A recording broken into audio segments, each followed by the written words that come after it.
তোমার আবার দাম কিসে? তোমায় আমি বেচবো নাকি? তোমার আবার কাবিন কিসের?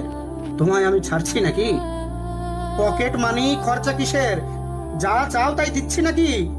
তুমি উল্টো আমায় দিও, সব তো তোমার কাছেই রাখি। রূপের এত চর্চা কিসের? আমি ছাড়া দেখছেটাকে?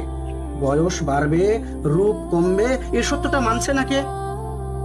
বিশ্বাস করো, হঠাৎ করে আমার এমন মৃত্যু হবে এভাবে না ভাবাই হয়নি তখনও। মাঝে মাঝে ঝগড়া হতো, মানছি আমার মাথা গরম, কিন্তু তোমায় ছাড়বো কিংবা ছেড়ে যাব না, ভাবিনি কখনো। এখন ভাবি, তোমায় কিছু দিলেই বরং ঠিক হতো। এতটা পথ, লম্বা আয়ু একা একা পাড়ি দেবে, বিশ্বাস করো আমি ভীষণ লজ্জিত আর বিব্রত। আসলে কি, আমার আমির বাইরে গিয়ে তোমায় আমি ভাবিনি। আমায় ছাড়াও তোমার একটা জীবন আছে এমন করে ভাবিনি।